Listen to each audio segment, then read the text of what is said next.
Show is brought to you by manscaped.com. Check them out at promo code TGT20 with a 20% off and free shipping on your first purchase. I am your host for the NFL show, Mike Goodpasser, and I want to welcome in my co-host who looks like he's in a fog. So, Sam Teets. How you doing, Sam? I'm doing great, Mike. Thanks for having me on today. All right. So, week 13, we're getting to the nitty-gritty, and we're going to start off with, I can't believe I'm saying this, but maybe the biggest game of the week. The Cleveland Browns will travel to Tennessee to take on the Tennessee Titans. The Browns are 8-3. A Browns win here, and Cleveland's actually sitting really pretty to make the playoffs.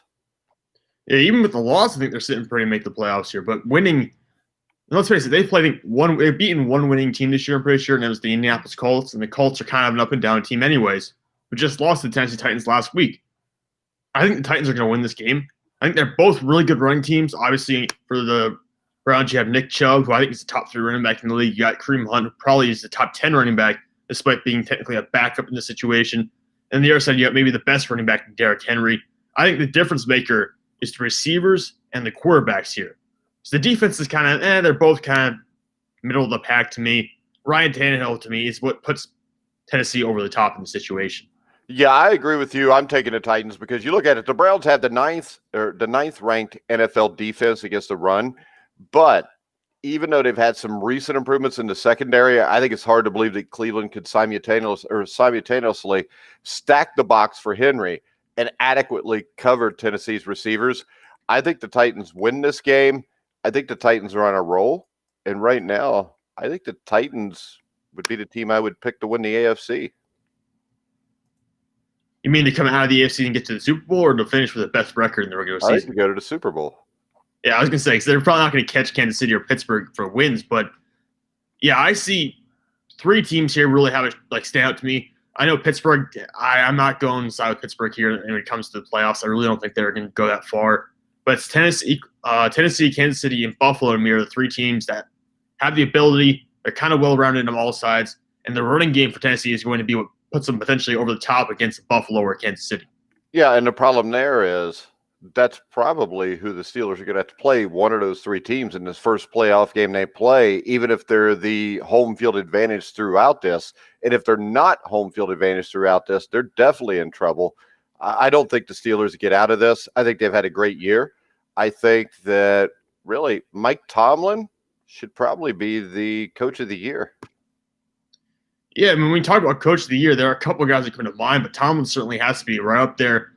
Probably top 3, right? I think Bill Belichick's probably not going to get it because it's Bill Belichick, but ordinarily, we see what he's working with in that team, what he's done so far this year. I think Bill Belichick comes to mind for a coach of the year candidate. And really, I put Tomlin up there. Those 2 to me would be the top picks. Some people might say John Gruden, depending on how the year ends, but I like Tomlin versus Belichick here for potentially coach of the year. All right, next up, we have another huge game. The Los Angeles Rams at the Arizona Cardinals. This is a game that the Cardinals, I think, must win at 6-5. And a few weeks ago, there was a tie atop the NFC West. But after both the Rams and the Cardinals lost last week, the division lead belongs exclusively to Seattle. Now, an expanded playoff field gives both of these teams a good shot. Arizona has lost 3 of its last 4. And there has been some speculation that league's defenses are starting to figure out Kyler Murray. And I think they could quiet that talk with a win here. Who do you like, Rams or Cardinals? You know, this is a very intriguing match because it's the number 2 offense in the NFL right now in Arizona versus the number 2 defense in Los Angeles. And ordinarily, I would side with the defense, but my concern here is really Jared Goff. I mean, Jared Goff's been absolutely mediocre this season. He had maybe 2 or 3 good games this year, but in the past 2 weeks, he's turned the ball over like crazy. I have a lot of trouble buying into Jared Goff. Kyler Murray, not that Kyler Murray's been perfect. He certainly had a bad outing against New England. But I would much rather side with a team with Kyler Murray and Kenyon Drake and DeAndre Hopkins on it than go with the Rams team. They have talent on offense. They just can't take advantage of it because of their quarterback. I'm going to take the Cardinals here. All right. I'm going to take the Rams. I just think the Cardinals are a year away. I think that every time we think Jared Goff is what we think he is, he goes out and he plays big time. And not that he'll play big time here, but I think the Cardinals' defense against the Rams' offense is a problem, especially the Rams' wide receivers. I'm going to go ahead and go with the Rams. I just think they're the better team right now. Next up, the New England Patriots, who still have a shot at the playoffs against the LA Chargers, who don't. And the line on this game is even. I think this is a fairly ugly game. And when I look at this, Cam Newton, Damian Harris running the ball against the Chargers with Justin Herbert throwing the ball, the common sense pick here would have to be the Chargers, but we've always got to throw in the Bill Belichick thing too, Sam. I think the common sense pick last week would have been the Cardinals, and they still ended up losing that game. I mean, they got Kyler Murray, King and Drake, DeAndre Hopkins. You lost that game because, frankly, Bill Belichick's he's a coach. He's really the best coach of all time, and he's great when it comes to handling teams and playing defensively. The only quarterback on a team that's been subpar this year that's really taken advantage of him, I would say, would probably be Deshaun Watson, and we know why that happened. So to me, if he can game plan for Lamar Jackson and Kyler Murray the way he has in the past 3 weeks, I think he absolutely can game plan for Justin Herbert, and the Patriots will win this one.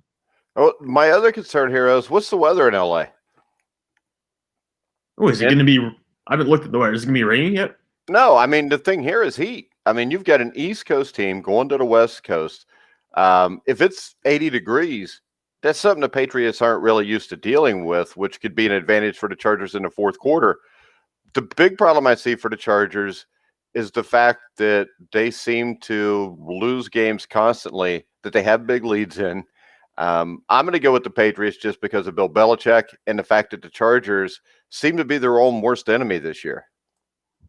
Yeah, it could end up getting head coach Anthony Lynn fired because really he's done a terrible job of managing the clock late in games. And we've seen it time and time again. There was a play, I think, against Buffalo last week when they tried doing a quarterback sneak with the clock ticking down. They got absolutely stuffed. There have been so many bad calls late in games for the Chargers. You have to think it's may result in a change of the coaching staff. I think it will.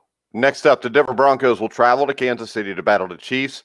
Of course, Kansas City walked away with a 43-16 win in Denver on October the 25th. The Broncos will have Drew Lock, Blake Bortles, and Brett Rippon all available for this game. And since they will, I'm going to pick Kansas City. Yeah, exactly. Having those quarterbacks available doesn't exactly change my mind. They're barely quarterbacks right now in terms of where they rank in the NFL hierarchy. I absolutely think Kansas City's going to win in a blowout game here. I'd rather see the Hinton kid play. It's more entertaining. And if he does something you're right, not wrong. right. You're not wrong. Yeah. I mean, hell, last week I wanted to watch the game, but it wasn't on. So that's why I wanted to watch it. I wanted to watch a wide receiver play quarterback. Next up, the New York Giants, who are tied for first, I think, with the Washington football team at the top of the NFC East at 4-7. The Giants' defense has been improving on a weekly basis. The offense was reducing mistakes, and I think clearly building some momentum under quarterback Daniel Jones.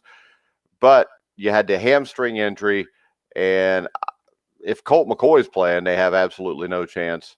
And let's face it, if Daniel Jones is playing, they have absolutely no chance. I'm going with the Seahawks here. I'd even give the 10 points. No, I agree with you. I mean, watching Daniel Jones at the end of the last game after that hamstring issue, I mean, he was barely able to walk. He couldn't really put pressure on. He couldn't throw off a solid base because he couldn't put any pressure behind that leg. And you got Colt McCoy there. I mean, Colt McCoy, nice career backup, but you're not going to actually go out there and beat a game when you're playing Russell Wilson and a defense that's getting much better in Seattle because of guys like Carlos Dunlap and Jamal Adams. So to me, there's no way the Giants get able to pull this one off. I think Seattle wins by 2 or 3 scores. All right, next up, the Philadelphia Eagles, who are just a half game out with 3 wins, will go to Green Bay to battle the Packers. This doesn't seem like much of a battle. Doug Peterson has done a horrible job of calling the plays. Carson Wentz, of course, has done a terrible job because they're awful plays.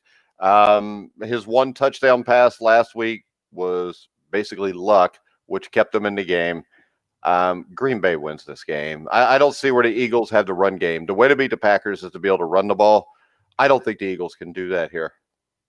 Now, the Eagles are playing with a bunch of backup offensive linemen, so they really don't have that solid foundation up front they usually do. I mean, frankly, this is the same situation the Giants are walking into. You're a bad team right now. You're struggling. You just lost some key players throughout the year. And now you're going up against a Aaron Rodgers-like Green Bay Packers team. There's no way that the Eagles go out there and win this game. Although I think Doug Peterson has given up play calling duties for the rest of the year. Hey, wait a second. Look who popped up. Yes. Well, did you guys already start? Yeah, we had to start early, and since you didn't answer my text about whether you were going to be on the show or not last night, you're all right. You just pick up, and the thing is this. If we just go by on who picks the most losers, you'll win because you didn't even have to pick like 6 of the games. Well, you guys go ahead and do it. I'll just hop off. I got other things to do anyway. Oh, okay. You got better shit to do than mess with us, huh? Well, no, all you had to do was call, let me know you were going early. I've been sitting here for a half hour doing nothing. You didn't text me back that you wanted to do it. And why did you bail on your Colts? You got a Rams shirt on now, Steve. And it's not Rams. What is it? Oh, God, that's even worse. It's a Chargers. Well, you know the problem with that is when you're 6'8" and 270 pounds, you get whatever size you can find. Okay, I'll go with that because when I weighed too much, I would wear whatever you could find because sometimes you can't find XXX and everything. There you go. And you need like a XXX and then a 10X long. Yep. You can't find XLTs hardly anywhere. Hey, you know what, Steve? You look like you've manscaped recently. Yep, I got cleaned up for the show. So, I was all right, ready to so go. do this. Who do you got, Browns or Titans? Just real quick, and we'll catch it up, and we'll roll the show out and finish her up. Where's the game at? It's in Tennessee. I got to go with Titans. I think their running game's just too strong. It's just, I watched them play against the Colts, and they dismantled the Colts with their running attack. And the whole thing about the Titans it's really dependent on Tannehill, because Tannehill to me is good when he's good, but he's inconsistent. I mean, he's capable of throwing up a bad game, and then it puts an awful lot of pressure on their running game. And I think if Tennessee becomes one-dimensional, they're going to be easier to beat. But I don't think Cleveland has a defense to stop them anyway. All right, Rams-Cardinals. Rams-Cardinals. I think the Rams are going to win that. I like the way the Rams play. I know that Goff had a bad game, but I have a feeling that McVay and Goff had to come to Jesus about him becoming a leader and a stronger player. I think you're going to see Goff have a really good, like I said, and we've talked about this. Sam and I've talked about this before. Goff is an adequate quarterback, and I don't think he's ever going to be anything much more than that. Yeah, that's what I said I the don't other think day he's on going the to be a show. superstar quarterback When we did NFL, but he's when we going to did be the one of those quarterback guys who's power not going to rankings, screw Steve, you. What? When we did the quarterback power rankings, that was kind of my thing. What you get from him is he's going to always rank on the power rankings somewhere between 10 and 16. Right. Yeah, and he's not going to lose a game for you, but he's not going to probably ever come out and just flat out win a game for you either. There's nothing wrong with that in the NFL to have a good, consistent quarterback. And he's maturing year by year. He's getting a little bit better each year, but the Rams defense is just very strong. So I got the Rams in this one. All right, Patriots Chargers. I can't bet against Belichick getting close to the playoffs. He's sniffing a playoff opportunity right now. I know it's fate whether they can make it. But if anybody can get him there, it's going to be Belichick. And the Chargers are just they've got to make changes. I think they're going to wait to the end of the year to make changes. I think that's the sensible thing to do at this point. But I think the Chargers are probably playing for playoff or for draft pick positioning. Seriously, I don't think they're going to throw games or lose games. But I think that becomes more important to them than does winning games right now but I would not bet against Belichick this time of the year when he can sniff the playoffs. I'm getting worried. Steve's agreed with me on everything so far. Broncos at Chiefs. Do we even have to say anything other than Chiefs there? No, the Broncos did get a quarterback, though. Didn't one of them come back? I don't think the Broncos have had a quarterback since John Elway. Well, they have somebody that's getting paid on the roster as a quarterback. Yeah, he had a QB by his name. Unfortunately, it's Drew Lock, which will be better than the Hinton kid. But all right, Giants Seahawks, Steve. I'm not going to bet against the Giants. I know that. Sorry, Sam. I apologize for that screw up a couple of weeks ago, and I punished myself by not coming on last week when I thought the Giants instead of Eagles. But the Giants are just this football team historically that seem to do well in the second half of seasons, and that whole division's wide open. And I'm going to pick the Giants to end up on top of that division. I don't think. Are you picking the Giants to win this game? Yes. I'm picking the Giants. I was just waiting to see if you'd laugh. All right. Next up, Eagles at Packers. Green Bay is a lot like a lot like New England. They start playing well this time of year. Aaron Rodgers, I still think, is one of the 2 or 3 best quarterbacks in the NFL, and I would never bet against him. I know the Colts beat him, but they had a 3-game lead, I think, in that division, and I think maybe they didn't get as prepared as they should have. But I wouldn't bet against the Packers at all. They're a contender for the Super Bowl, I think, at this point in time, and I would pick the Packers. I don't think they are. You got to stop the run to be a Super Bowl I contender. think it's just because of Aaron Rodgers. It doesn't matter. They've had Aaron Rodgers the last 10 years and haven't made it to a Super Bowl. Yeah. I mean, the last time they made it was what, Super Bowl 44 or 45? 2010 season. Yeah, but how many of those years did they have Mike McCarthy? Yeah. But they had He's Aaron now at Rodgers. Dallas doing the same thing at Dallas. No, he's not. He's not going to sniff the playoffs. Next up, this is where we begin. And it seems apropos that Steve pops up onto the show, and the next game to be picked are the Indianapolis Colts at the Houston Texans. This is Deshaun Watson, who has played better than any quarterback in the NFL over the last 4 or 5 weeks. DeForest Buckner, I believe, will be back. And the Colts, I think it's safe to say the Colts have to win this game, Steve. Oh, there's no doubt. I honest to God, as much as I love my beloved Colts, I don't think they're a playoff team right now. I think their schedule's too hard for the rest of the year. I don't think they have the defensive secondary. Deshaun Watson is probably the hottest quarterback in the NFL right now. Whether he's the best overall, I don't know. I'll let you debate that, Mike. But I don't think that they can stop him in his air attack. I think defensively, even if some of the guys come back, our secondary is kind of a big play Ray secondary. We make a lot of great picks and do a lot of things, but we get burnt an awful lot too. We've seen that happen, last couple of games. Our secondary's gotten burnt and beat, and guys waltzed into the end zone when they shouldn't have. I mean, Tennessee, we made Tannehill look all pro. Well, he is all pro. Yeah. Sam Teets. Oh, by the way, I'm going. I think I haven't introduced Steve, Sam, because he's pretty much known worldwide. He really is at this point, especially on this network. So I think Steve, what I'm hearing from Steve is he's going with the Texans here, and I would have to agree. I think Deshaun Watson's just too hot right now.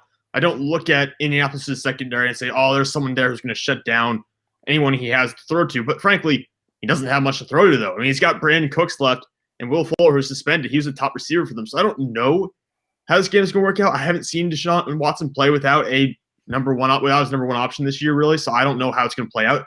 I would still lean towards the Texans, though, because they are hot, and Deshaun Watson is playing the best football of his life. So you're going with the Texans?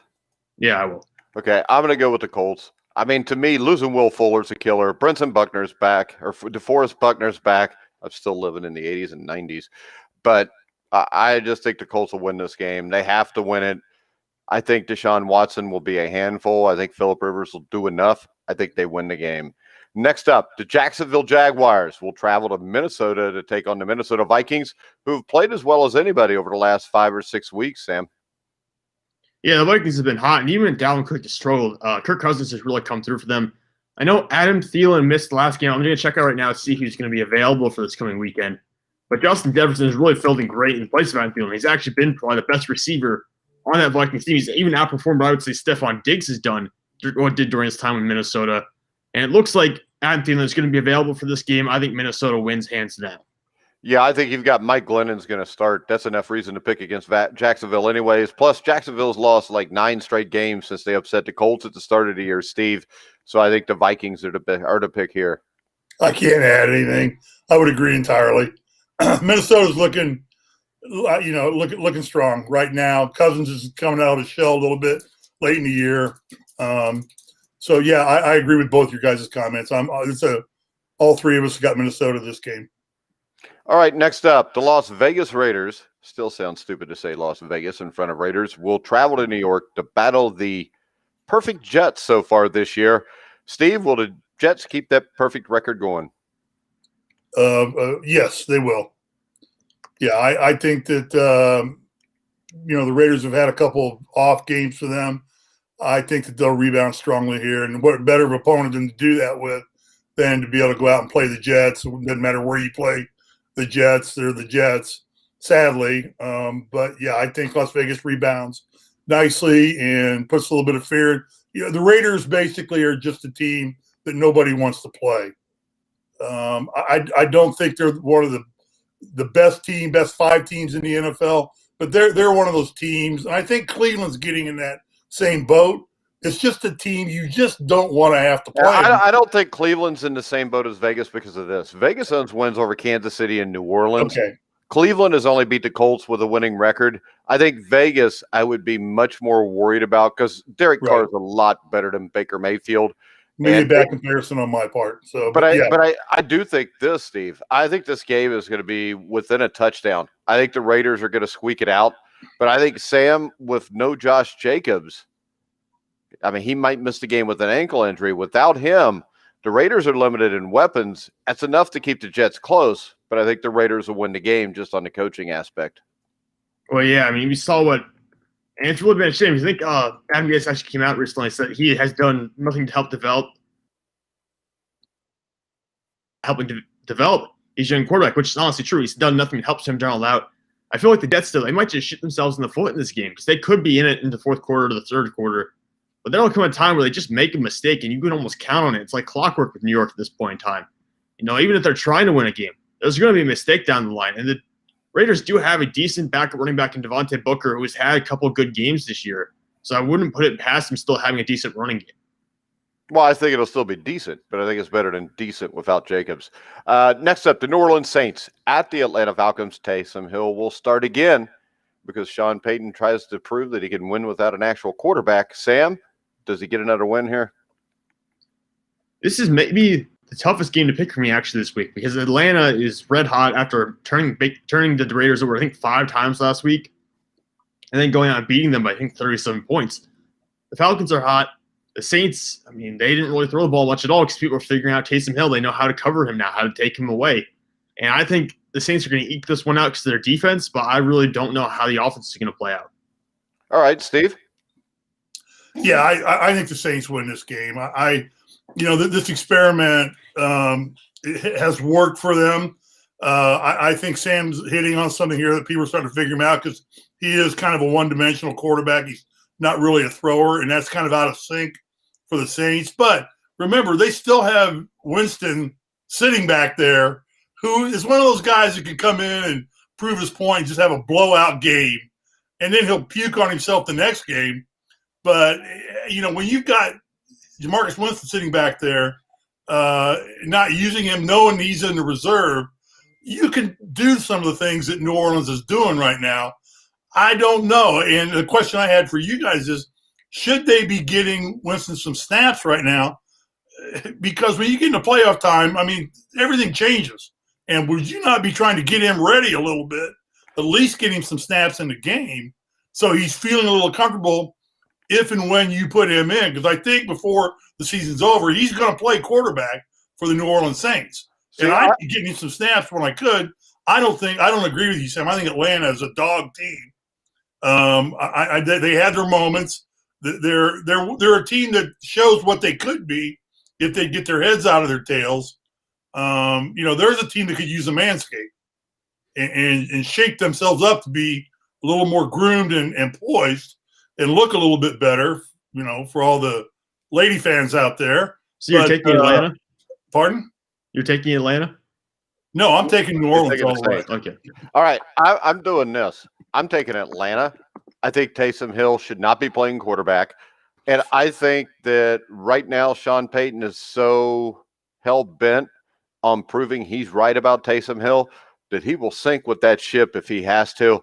I think my only question here is Julio Jones. If Julio Jones plays, I think the Falcons win this game by a touchdown. He is playing. He came out and said he practiced the other day. He is going to play. All right. I think the Falcons get the win here. And I think if Taysom Hill stays the quarterback, I think the Bucs could somehow pull off winning this division. I think that what Atlanta does is they force Peyton to play Winston. I don't think anything will force him to pay Winston. I really don't. I think that Sean Payton has such an ego, which most head coaches do, that I think he's trying to prove he's right and he can win with Taysom Hill. Way to go. And- He's an Indiana boy, too. Thanks. Who, Sean Payton?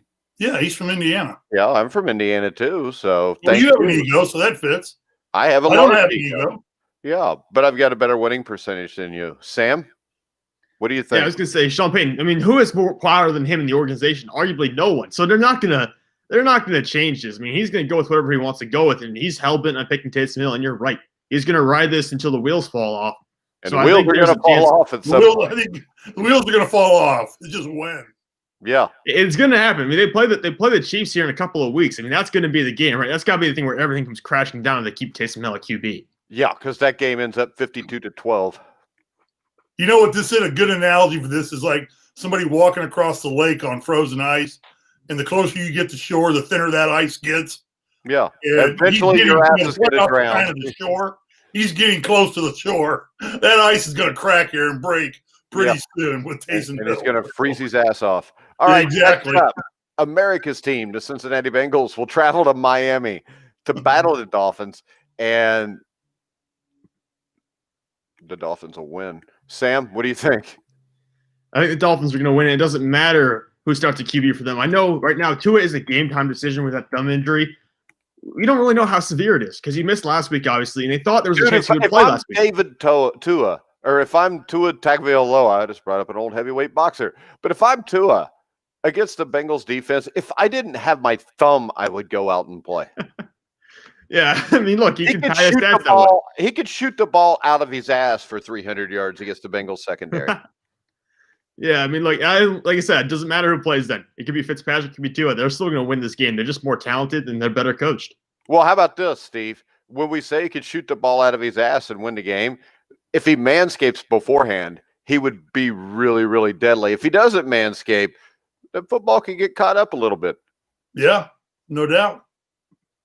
Look at Sam. He doesn't know what to do when I do stuff like I that. know.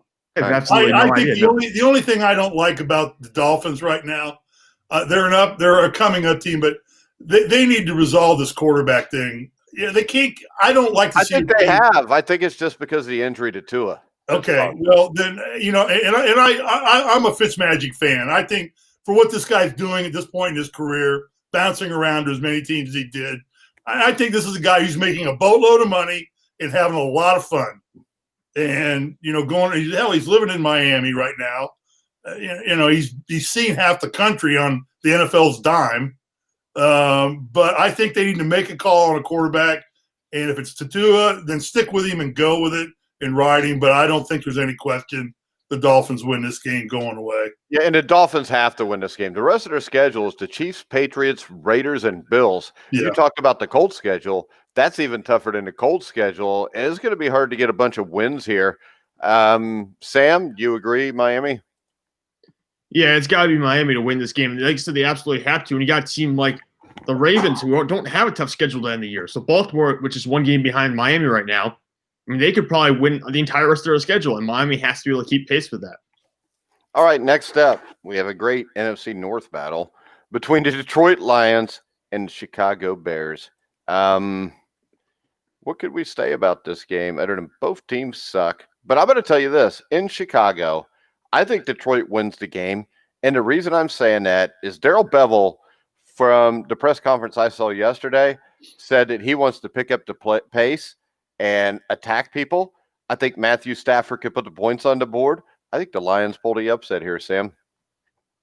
No, I agree. And there's a chance. Kenny Galladay, the wide receiver for Detroit, and DeAndre Swift, their rookie running back, both play this coming Sunday. And if they do, I think it's not even close. I think they'll win this game by 2 scores if they get both those guys back. Detroit right now, offensively, they're struggling a little bit. Stafford struggled a little bit with a thumb injury the past couple of weeks. I think that'll clear up. I think they'll play much better this coming weekend. And we saw, Chicago's defense has got to be winded at this point in the year. They've basically been carrying the team the entire season. I think we saw the Packers kind of crack them a little bit last week. So we're at a point where that defense might not continue to hold up. And we know what Chicago's offense is right now. It's non-existent. All right, Steve. Yeah, I think these teams are two pretty evenly matched teams with the exception of the quarterbacks. And I got to go with Stafford here. I think that, he's in one of the tougher situations. He's a good quarterback, capable of producing a lot more than he has the ability to in Detroit. Whatever happened to the linebacker Mack for the came from Oakland? What's his first name? Khalil Mack. Yeah, whatever happened to him? I mean, remember when he came from the Raiders? It's like he was the next Dick Butkus. And this guy, he's not been. heard of him. He's got 6.5 sacks this year, and the thing is, he hasn't. Last 2 years, he just has not been as productive as he was maybe the first 6 years of his career. I don't really have an answer as to why that is, but he's been, I want to say, much more average the past 2 years than he was during his prime in Oakland. I was watching some NFL highlights, and I saw the Bears highlights, and I just saw his name on the back of the jersey, and I thought, oh, that's right. 2 years ago, that was the biggest trade in the NFL. Yeah, 2 years ago, he was the best defensive player in the NFL. Yeah, remember he was going to be the next Butkus or Lawrence Taylor, and now the guys, But I think that's the product of getting stuck in a hellhole like Chicago. I mean, the guy should have went to the Colts and played alongside Darius Leonard. Think how good they'd be. Oh yeah, because he'd make all kind of money being a Colt. All right, next up, the Buffalo. Hey, we're getting ready to buy your quarterback. Who's my You quarterback? said he's going to go down to Cincinnati and just get him. Yeah, he's not. You can have him right now. He's hurt. The Buffalo Bills at the San Francisco 49ers. The 49ers are now 5-6. They're one of the biggest spoilers in the NFL. Last week, they spoiled the Rams by beating them for the first time in the Rams Stadium, SoFi Stadium. Raheem Mostert, cornerback, Richard Sherman, both back from injuries. I think the Bills are a solid playoff contender with a shot at the Super Bowl.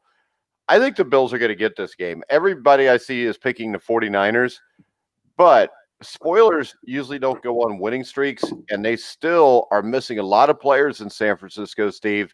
I'm going with the Bills.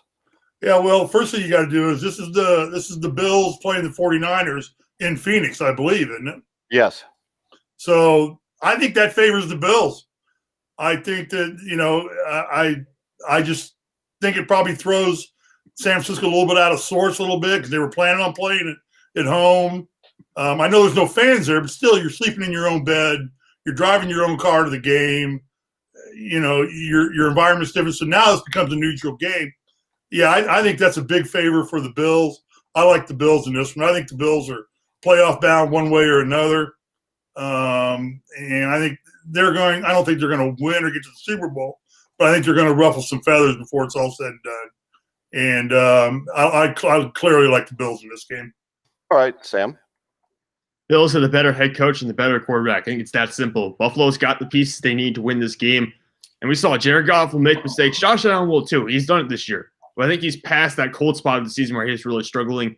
And they got Stephon Diggs, obviously. As long as John Brown might be hurt. John Brown might not be available. But even without him, I still think they have the pieces around Josh Allen to have him succeed. And I know that team's getting healthy in San Francisco. Deebo Samuel made a huge impact this past weekend. But I'd still have trouble picking against the Buffalo Bills in the spot. All right, last game of the week. We're not going to cover the Tuesday game yet. Well, yeah, one comment I'll make. You know how California is.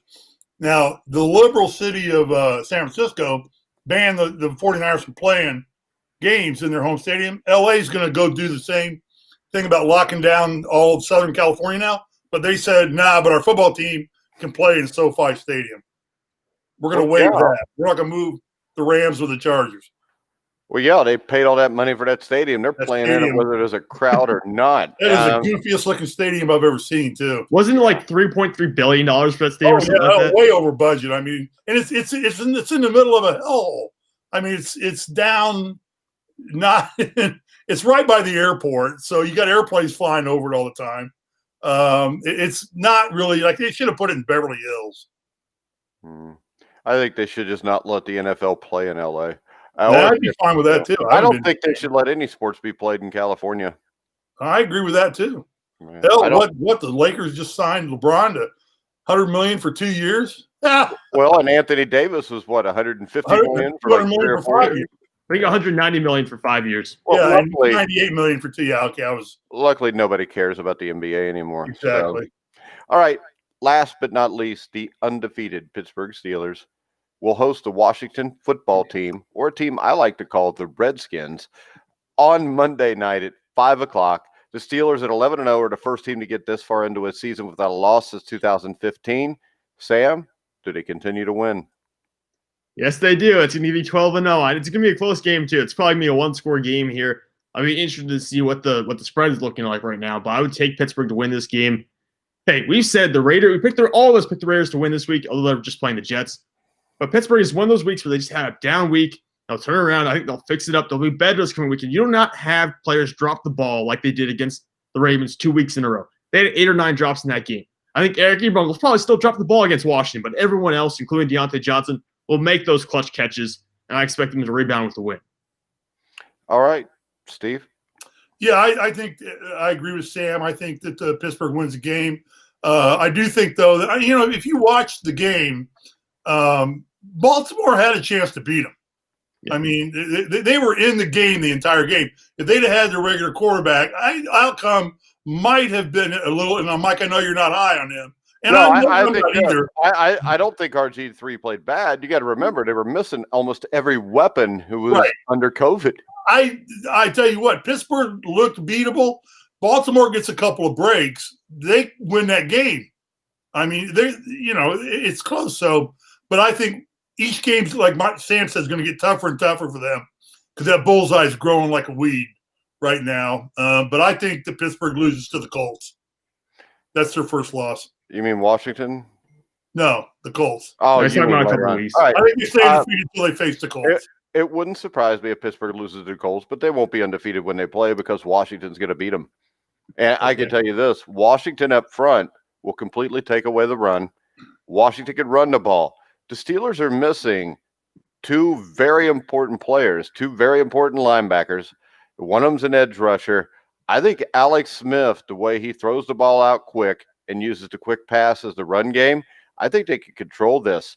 And what we've seen from the Steelers, there's nothing here that tells me that the Steelers are even a legitimate playoff contender, Sam. Well, that's a little harsh there, Mike. They do have one of the best defenses in the NFL. They had the most sacks in the league by far. They had the most sacks going into the game against Baltimore. They're a top 10 run defense. They are top 5. Actually, they're number 1 pass defense. They are number 3 in yards, and they are number 1 in points. Yeah. I believe they're also number 1 takeaways. My issue with that is wait, Mike, there's one other thing, too. They're freaking undefeated. I mean, they've gotten this far and nobody's touched them. I don't care. You don't think they're a playoff contender? No, I never said they weren't a playoff contender. I said there's no way they go to the Super Bowl. It's not going to happen. They're not good enough to do that. I think Big Ben may be my MVP candidate right now. I don't think anybody's more, but look at the schedule. They beat the Giants, the Broncos, the Texans, the Eagles, the Browns. They did beat the Titans, which was a good win. That's when the Titans sucked. They beat the Ravens, which looks like less and less after that. Well, they beat the Ravens twice. They almost lost to the Cowboys. They blew out the Bengals, but everybody does that. They beat the Jaguars. They beat the Ravens again. So when I look at this, I don't see where, when you're just looking at the resume, even though they have a loss, the Chiefs' resume is much better.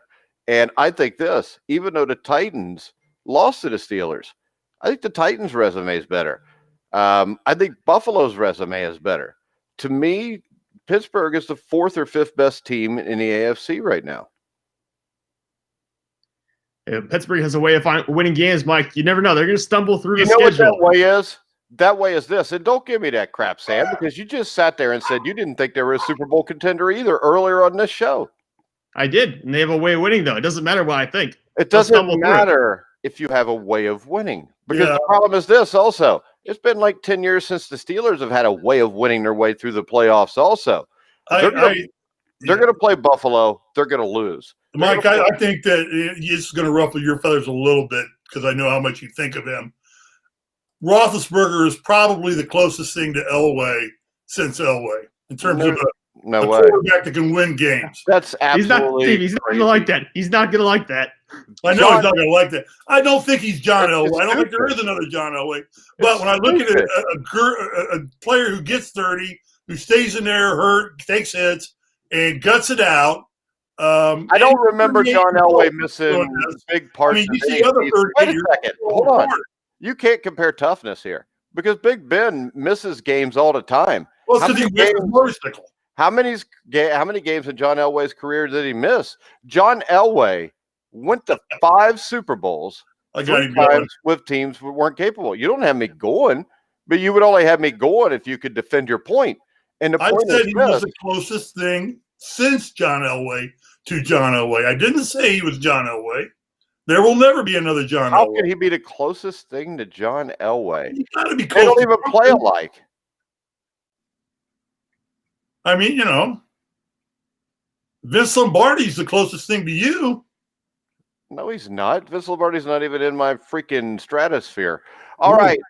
Steve Rizzo, he's dead. I could outcoach Vince Lombardi all day right now. He's just a bag of bones. Okay.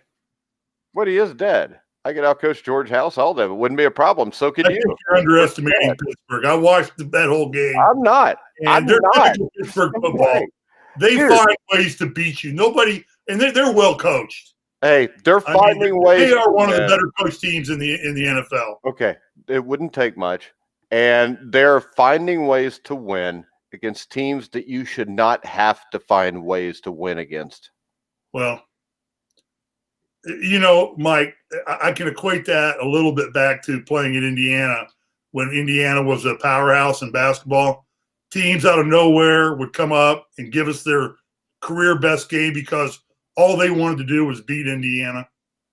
Right now, mediocre football teams, all they want to do is beat Pittsburgh because they're undefeated. Mediocre football teams right now beat anybody. Taking the best shot of every team. I mean, I thought Baltimore played way over their head against because Baltimore's terrible.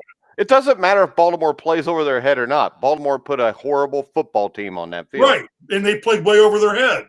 I wouldn't have thought they'd have been within 3 touchdowns. I would have. Because they had to win that game. Wait a second. Divisional It's a divisional game. I explained this 2 days ago. If you'll pay attention to every show and take notes, Steve, the way I've asked you to. If you have 2 divisional foes that are playing each other, one of them's favored by 10 points or more, always take the points. Those aren't notes. That's your grocery list your wife gave you so you don't get in trouble. But hey, I got to get off here, which is why we started early. You can follow Steve Risley at srisley34. Correct, Steve? Yeah, I'm into a political battle right now with Alan Henderson. Okay. Well, maybe you can tell me about that when we get off the show, and maybe we can. Well, you got to go somewhere. Talk about it. Oh, I do, but I'll come back, Steve. I got to go to the beach. No, you don't. All right. Sam Teach, you can follow at Sam Teach 33. Correct. So, Sam, you lost by a point to Steve. You can follow me at Grueling Truth. But for now, we will be back Monday at 1 o'clock to recap the games. Steve, you can come back and recap the games if you want to. I'd love to. I never get invited. Okay. Even though, Sam, you saw the invite I sent, right? Yeah, and I texted Steve last night. No comment means I'll be there. No, it doesn't. It means you're disrespectful by not answering. But for now, for Steve Risley, who's disrespectful, Sam Teets, who uses Manscaped and doesn't nick his nuts, I'm Mike Goodpastor. You've been listening and watching to The Grueling Truth, where the legends speak.